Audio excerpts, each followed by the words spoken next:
Aujourd'hui, il n'existe pas de plannings équitables qui répondraient aux besoins des gens selon les régions, et dans un avenir proche, il n'y en aura pas non plus. La Crimée occupée est finalement plongée dans l'obscurité. Et ce n'est plus une expression figurée. Aujourd'hui, Sébastopol a officiellement reconnu ce qu'on essayait encore de taire hier. La ville ne peut même pas fournir d'électricité aux habitants pendant 6 heures par jour et il n'y aura plus aucun planning de distribution d'électricité désormais. Il n'y aura pas de lumière dans les maisons. L'essence n'est même plus évoquée. Nord de la Crimée, près de 2 semaines sans électricité, file d'attente aux stations-service, pas d'essence disponible. Les camps d'été pour enfants ont été fermés par les autorités. Et pour que vous compreniez à quel point le Kremlin est désespéré, il est allé mendier de l'essence auprès de l'Inde et s'est heurté à un refus. Nous n'avons pas de volumes excédentaires, ont déclaré aux Russes les entreprises publiques indiennes. Moscou a donc dû acheter du carburant au Kazakhstan, mais en échangeant du kérosène d'aviation. Voilà à quoi ressemble un empire qui menaçait d'effacer l'Ukraine de la carte depuis 4 ans. Elle mendie de l'essence auprès de ses voisins et n'arrive pas à rétablir l'électricité sur la péninsule occupée. Dans cet épisode, comment l'Ukraine étrangle méthodiquement la Crimée et pourquoi elle est devenue une souricière? Que signifie le refus de l'Inde de fournir à la Russie des volumes supplémentaires de carburant? Et surtout pourquoi les analystes occidentaux ont pour la première fois estimé que l'effondrement russe pourrait ne pas être si lointain? Je m'appelle Alexei Petchili, discutons ensemble de ce sujet. Mais avant de commencer, je vous demande de vous abonner à cette chaîne. Nous approchons la barre des 300 000 abonnés, donc je vous serai reconnaissant de vous abonner personnellement. Alors commençons par la Crimée occupée, car la situation là-bas est très révélatrice. Sébastopol, la principale base de la flotte de la mer Noire de la Fédération de Russie, a déclaré aujourd'hui par la voix des autorités d'occupation qu'il est impossible de fournir de l'électricité même pendant 6 heures par jour. Réfléchissez à la formulation du gouverneur Razvadjaïev, nommé par la Russie, qu'il a utilisée aujourd'hui. Désormais, il y aura 2 heures avec de la lumière et 6 heures sans lumière. Autrement dit, le planning n'est plus l'électricité à heure fixe, mais, excusez-moi, l'obscurité à heure fixe. 2 heures d'électricité, 6 heures d'obscurité et ainsi de suite en boucle. Mais cela, ils ne peuvent plus le garantir. Le soi-disant chef de la Crimée occupée, Aksionov, a déclaré clairement que personne ne sait du tout ce qu'il adviendra des livraisons d'essence et d'électricité. Aux habitants de Crimée réclamant un planning, il a répondu qu'il n'y en aura plus. C'est fini. Personne ne sait quoi faire. Vous doutez? Écoutez Aksionov. Aksionov. Aksionov. Donc, pour le carburant, il n'y aura pas de vente garantie d'essence chaque jour dans les stations-service. Nous ne pouvons donc pas établir de planning précis pour le moment. C'est pourquoi la tension va persister encore pendant un certain temps. Concernant l'électricité, il est aujourd'hui impossible d'établir un planning assurant une répartition uniforme sur toute la République de Crimée. Comme déjà dit, une fois la crise terminée et les objectifs du chef de l'État atteints, je m'expliquerai pleinement. Pour l'instant, concentrons-nous sur la situation. J'expliquerai la raison, le lien causal et la prise de décision. C'est pourquoi, aujourd'hui, il n'existe pas de planning équitable qui répondrait aux besoins des différentes régions, c'est-à-dire aux besoins des gens. Et dans un avenir proche, il n'y en aura pas non plus dans ce cas. Pour comprendre la situation, il ne s'agit pas d'une seule panne après une attaque, mais de coupures de courant systémique en Crimée. Depuis le 21 juin, lorsque des drones ukrainiens ont frappé massivement Kertch. Le nord de la péninsule, selon les sources russes elles-mêmes, est privé d'électricité depuis presque 2 semaines déjà. Sur la côte sud, à Yalta, ils ont même annulé le programme allégé de 3 heures sur 3. La limite d'électricité a été réduite à un point tel qu'ils ne peuvent même plus appliquer ce programme. Il n'y a plus de programme et une crise du carburant sévit. L'essence n'est plus en vente libre.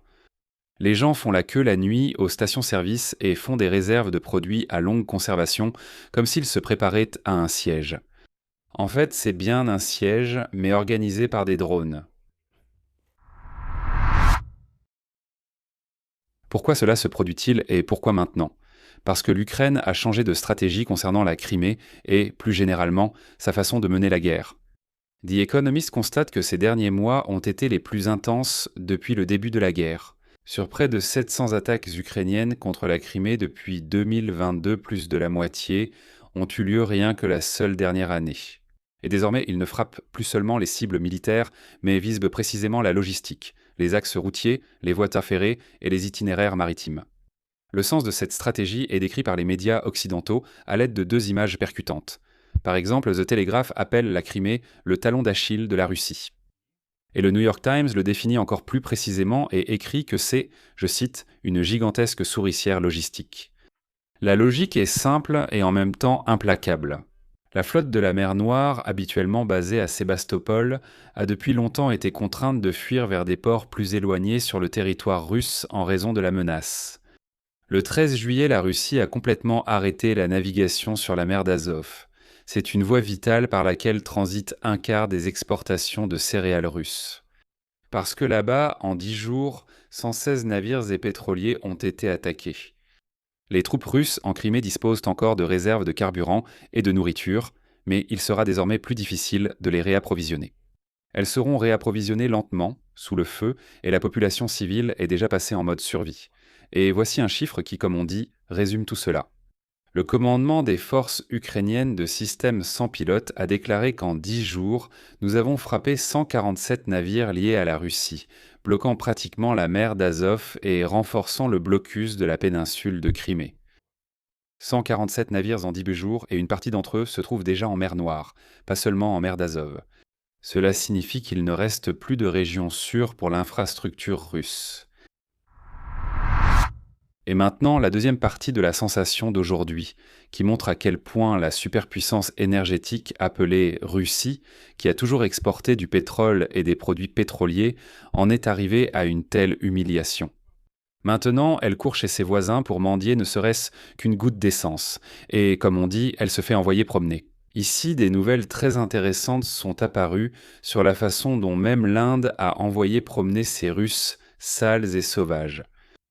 Reuters rapporte que trois compagnies pétrolières d'État indiennes, auxquelles la Russie a demandé d'augmenter les livraisons d'essence, ont répondu qu'elles n'avaient pas de volumes excédentaires à exporter et qu'elles préféraient vendre l'essence à l'Occident. Il s'agit des plus grandes entreprises, appelées Indian Oil, Bharat Petroleum et Hindustan Petroleum. Deux entreprises russes, Rosneft et Gazprom Neft, leur ont demandé d'augmenter les livraisons. Et l'ironie du sort, c'est que ces trois raffineries traitent précisément du pétrole russe, qu'elles achètent à prix réduit, puis elles revendent le carburant avec une marge en Occident. Et donc lorsque les Russes ont demandé d'augmenter les livraisons d'essence produites à partir de leur propre pétrole russe, l'Inde a répondu, je cite, « Nous n'avons pas de volumes excédentaires ». En résumé, on me dit « Partez d'ici, on fait du commerce, on gère nos affaires, vous venez quémander de l'essence, on vous a vendu ce qu'on pouvait, au revoir ». Et l'ampleur de la honte russe se voit dans les chiffres. C'est très important. Actuellement, seulement 2 cargaisons d'essence indienne arrivent en Russie. Et ce qui est révélateur, c'est que les 2 ont été envoyées par la société Nayara Energy, dont 49% appartient à la société russe Rosneft. En gros, la Russie achète du carburant à sa propre filiale en Inde. Au total, l'Inde a accepté pour l'instant de fournir à la Russie moins de 100 000 tonnes d'essence. Et maintenant, comparez cela au déficit sur le marché russe. Selon les estimations d'Energy Intelligence, la pénurie de produits pétroliers en Russie atteint déjà 600 000 tonnes par mois, c'est-à-dire 100 000 tonnes contre 600 000 de déficit. C'est comme essayer d'éteindre un incendie avec un verre d'eau. Les volumes venus d'Inde ne suffiront pas à régler un problème aussi vaste. Et la touche finale de cette absurdité, c'est ceci. N'ayant pas obtenu les volumes supplémentaires nécessaires de l'Inde, la Russie a commencé à acheter du carburant au Kazakhstan. Mais les Kazakhs non plus ne sont pas idiots. Ils disent « Nous sommes prêts à vendre, mais en échange de kérosène d'aviation plus cher ». Donc, un pays qui exportait des produits pétroliers dans le monde entier échange maintenant un type de carburant contre un autre avec une ancienne république soviétique, juste pour boucher les trous, sur le marché intérieur. Eh bien, attendons-nous à une crise dans le secteur de l'aviation, parce que même la Russie manque de kérosène d'aviation, mais il faut bien faire un choix. Soit on vole, soit on obtient de l'essence, ne serait-ce que pour rentrer les récoltes. Pourquoi cette crise du carburant est-elle apparue en Russie ? Nous en avons déjà parlé plusieurs fois, mais je vais rappeler brièvement pour que tout soit clair. Les frappes ukrainiennes à longue portée ont mis hors service une grande partie du raffinage pétrolier russe. Et selon les estimations, environ la moitié des capacités touchées ont fait reculer le raffinage au niveau de 2005. Les usines brûlent, l'essence n'est pas produite en quantité suffisante, d'où l'interdiction d'exporter de l'essence, du kérosène et même du diesel. Les files d'attente aux stations-service atteignent l'Altaï. De plus, on observe ces achats embarrassants auprès de l'Inde et du Kazakhstan. Et là, le journal Axios ajoute une touche intéressante. C'est maintenant le diesel qui est touché, et c'est l'épine dorsale aussi bien de l'armée que de l'agriculture. Le diesel, c'est le carburant pour les véhicules militaires, pour les camions de ravitaillement, pour les moissonneuses-batteuses en pleine récolte. Quand l'approvisionnement en diesel commence à vaciller, là ce n'est plus le confort qui est en jeu. Ce n'est pas le confort des citoyens ni des automobilistes, mais la capacité de l'armée à se battre et celle de l'agriculture à récolter et nourrir le pays. Et c'est probablement le résultat le plus important. Et maintenant, la Russie a déjà commencé à chercher sur le marché extérieur à qui acheter non seulement de l'essence, mais aussi du diesel. Je suis sûr qu'ils ne donneront pas de kérosène d'aviation de sitôt, ni au Kazakhstan ni ailleurs, même en échange de diesel. La question reste posée.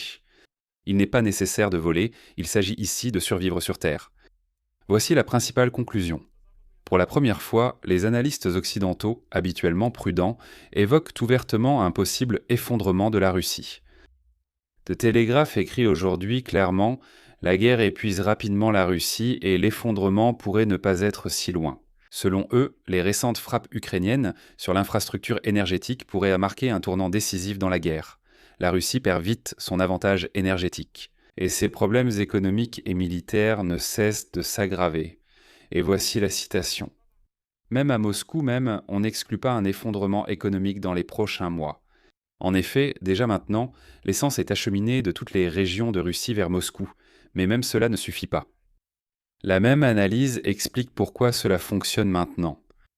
Et il s'est formé une combinaison tout à fait unique. Les pays européens ont financé le développement des drones ukrainiens à longue portée. Les États-Unis d'Amérique, même après avoir cessé l'aide militaire directe, continuent tout de même de fournir des renseignements pour des frappes précises. Et l'Ukraine a mis en place sa propre production, y compris le nouveau missile de croisière Flamingo. L'argent européen, plus le renseignement américain, plus la production ukrainienne. Voilà la formule qui a permis à l'Ukraine d'atteindre le cœur de l'économie russe. Et voici maintenant comment le formule The Telegraph. La Russie n'a plus d'arrière sécurisé. La distance n'est plus une protection. Résumons. La journée d'aujourd'hui est un portrait concentré de ce qui arrive à la Russie. La Crimée, qu'on appelait la perle de l'empire poutinien, est plongée dans l'obscurité, sans essence, avec des camps de vacances pour enfants fermés et d'énormes files d'attente aux stations-service. Transformée par l'Ukraine en un piège logistique. Et la Russie, cette superpuissance énergétique. Comme une grande puissance, elle mendie humiliée de l'essence auprès de l'Inde, essuie un refus et va ensuite échanger du kérosène d'aviation contre de l'essence ordinaire au Kazakhstan. Ce sont deux symptômes d'une même maladie. Les frappes ukrainiennes contre les raffineries et la logistique de la Crimée ne sont pas simplement, vous savez, de belles vidéos d'usines en feu. Non, c'est un système qui étrangle l'économie russe par deux artères à la fois. Elle met à mal la production nationale de carburant. Et elle empêche son acheminement vers les territoires occupés. Pour la première fois depuis le début de la guerre, des médias occidentaux sérieux évoquent non plus seulement la pression sur la Russie, mais la possibilité d'un effondrement proche. Toutefois, il ne faut pas négliger cette réserve. Le même Télégraphe prévient honnêtement que l'Ukraine pourrait bientôt perdre cet avantage. La fenêtre d'opportunité n'est pas infinie, la Russie a des réserves et surtout du temps pour s'adapter. Donc la question n'est pas de savoir si le Kremlin souffre en ce moment. Oui, il souffre à 100%. Cela se voit à Sébastopol plongé dans le noir et au refus venant de l'Inde. La question est de savoir si l'Ukraine aura le temps de transformer cette pression en un véritable tournant tant que la fenêtre d'opportunité reste ouverte. Je vais m'arrêter ici. Donnez votre avis et vos conclusions dans les commentaires sous cette vidéo. Abonnez-vous à la chaîne et cliquez sur la cloche. Si vous souhaitez soutenir le travail de cette chaîne YouTube, vous pouvez le faire en faisant un don via les liens et les coordonnées indiquées dans la description de cette vidéo. C'est tout pour aujourd'hui. Prenez soin de vous, au revoir à tous.